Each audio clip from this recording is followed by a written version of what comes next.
Estimados, bienvenidos a la clase número 6 de la asignatura de preparación y evaluación de proyectos de la especialidad de Ingeniería en Minas.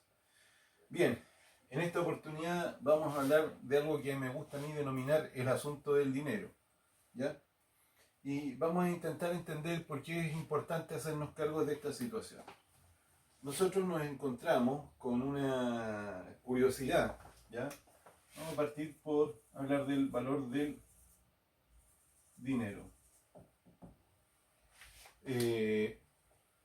¿Por qué digo que es una curiosidad?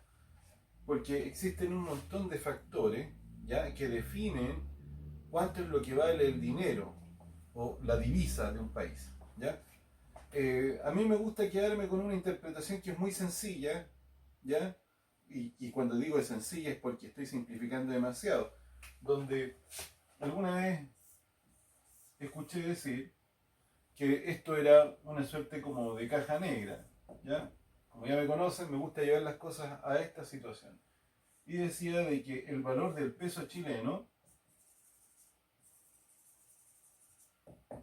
era un balance entre la cantidad de dólares que están entrando al país y la cantidad de dólares que están saliendo del país. ¿Sí? ¿Eso qué le quería decir? Que en la medida que se acumulaban aquí dentro del país una cantidad importante de dólares, nuestro país, nuestra divisa, el peso, mantenía un valor, incluso podía subirlo. Ya creo que ustedes recuerden que en algún momento llegamos a estar a 400 pesos del dólar. Bien, vamos a hablar un poco de quién es el actor que regula este tipo de situaciones, o quién es el que habla o dice qué es lo que está pasando. Aquí entra un actor que es el Banco Central. Bien, voy a colocar un ejemplo. Hace poco, y les voy a pedir que lo revisen, hace poco el Banco Central hizo una compra muy grande de dólares para poder inyectar a la economía chilena y que no nos pegara tan fuerte la situación económica a nivel global, que está bastante crítica, por cierto. ¿Ya?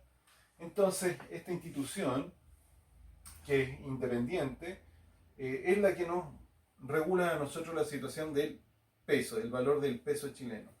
Veamos. Ahora, lo que nos interesa a nosotros, ¿por qué razón podría subir el precio del dinero? Bueno, básicamente es porque está entrando mucho proyecto y lo que más nos gusta a nosotros es que ojalá que entren proyectos mineros. Recuerden que en algún momento, ya lo hemos conversado, se estimó que en esta región podrían invertirse alrededor de 32 mil millones de dólares o incluso llegar hasta 116 mil millones de dólares. Una cifra gigantesca, es muy grande, ¿ya? Y eso que esto representaba aproximadamente solo un tercio de la inversión que se iba a hacer en el país. Bueno, ¿cuándo se desbalancea esto? ¿Es cuando dejan entrar o bien cuando empiezan a salir capitales? Y bueno, ya no quiero profundizar mucho en eso, pero evidentemente en esta situación parece que tenemos una mezcla de ambas cosas y eso es lo que ha estado provocando que el peso chileno esté en un valor cercano a los 800 pesos. Bien, terminado este punto, que, por el que no tengo mucho interés en profundizar, simplemente era de una explicación de carácter ilustrativo, también nos encontramos que si nos planteamos este escenario, muchas veces no sabríamos qué decir nosotros. Si, por ejemplo, hoy somos capaces de comprar, no sé, este tipo de artículos a un valor. Si ocurre que producto de que se fuga mucho capital o deja de llegar dólares, podríamos decir que esto hoy ya no cuesta lo mismo que costaba hace un tiempo atrás. ¿Por qué? Porque nuestro dinero vale menos. Por lo tanto, si hace un año, antes de que pasaran estas cosas, esto costaba, no sé, 5 mil pesos, puede ser de que hoy día cueste alrededor de 6 mil pesos, producto de esta situación. Habitualmente se le denomina inflación. ¿Ya? Esa es la razón por la que trato de explicar esto. Bien, ¿qué es lo que se hace? Aparecen unas figuras que son bastante interesantes, ¿ya? Como son la unidad de fomento, la unidad tributaria mensual y la unidad tributaria anual,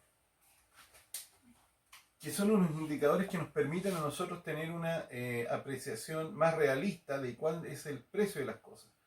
Me explico. Si nosotros tenemos una situación como la que acabo de escribir, es muy diferente si yo fijo que esto cuesta, por decir algo, medio UF. Va a seguir costando medio UF casi siempre. Pero ¿cuál es la gracia? Que como este indicador, ¿ya? Lo que hace es variar, ¿ya? Va a aumentar o subir su valor. Por ejemplo, actualmente la UF está en torno a los 28.000 pesos aproximadamente, ¿ya? Y un poco más. Y la UTM está en parece que 47.000 pesos.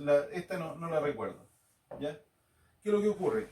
Solo para dar un ejemplo, el año 2003, la UF estaba aproximadamente en 14.000 pesos. Es decir, que hace unos 17 años el dinero chileno costaba casi, podríamos decirlo, casi el doble de lo que cuesta ahora. Ojo, ¿ya? Entonces, estos indicadores nos permiten a nosotros establecer precios que no estén sujetos a esta situación de subida y bajada del valor de nuestro dinero. Por lo tanto, se convierten en una muy buena herramienta a la hora de, por ejemplo, definir la cuantía o dimensionar algún proyecto que en este caso nos interesan los mineros, ¿ya? Bien, luego nosotros nos encontramos con otra situación. Nos encontramos que, aún considerando las explicaciones que le acabo de dar, nos encontramos que resulta que nosotros tenemos una variación en los precios de los metales, ¿sí? Y una variación constante. Y a veces la tratamos de explicar un poco. ¿Quién es el actor principal aquí? La Bolsa de Metales de Londres, por sus siglas en inglés, ¿sí? Que es la que fija el valor de los metales y una suerte de consenso al que se llega buscando un equilibrio entre la demanda de metales y la oferta existente, ¿ya? Y otros factores más que no vamos a detallar aquí. Y así nos fijamos que ellos establecen los valores para distintos metales. Por ejemplo, algunos que nos interesan: el cobre, el oro, la plata, podríamos mencionar uno como el zinc, el aluminio y el fierro, que por aquí los tengo anotados. Actualmente, al menos al día de hoy, estaban en 225 centavos la libra. El oro estaba en 1.649 dólares la onza. La plata estaba en 15 dólares la onza. No voy a estar colocando todos los decimales por si acaso alguien quiere reparar. El zinc estaba en 85 centavos la libra. El aluminio tenía un valor, claro, estaba en 64 centavos la libra. Y nos encontramos que el hierro, miren, el que tiene el valor más bajo, su valor está en 88,99 dólares la tonelada métrica seca, ¿ya? Eso es lo que establece la Bolsa de Metales de Londres, que es el actor. Ahora, ¿cómo funciona? Funciona que, por ejemplo, a través del tiempo, el valor de los metales va evolucionando, subiendo y bajando, pero es por una pugna que hay entre la oferta y la demanda. Podríamos plantearnos que es el valor de la oferta y la demanda, ¿ya? ¿Eso qué significa? Que al aumentar, ¿ya? Estableciendo, supongamos que tenemos un valor fijo, ¿ya? A una producción fija. Vamos a dejarlo en equilibrio. Si en algún momento aumenta la demanda, significa que el valor de los metales debería subir, puesto que tenemos una oferta fija, ¿ya? Pero al ocurrir esto,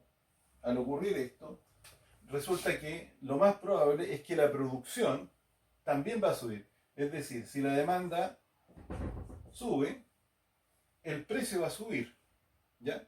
Pero simultáneamente la oferta va a reaccionar y va a empezar a subir. Es por eso que uno habitualmente ve que empiezan a aparecer varios proyectos chiquititos, típico cuando empieza a subir el valor del cobre, empiezan a agarrar un poco de vuelo los pequeños mineros y empiezan a vender. ¿Ya? ¿Por qué? Porque el valor es conveniente.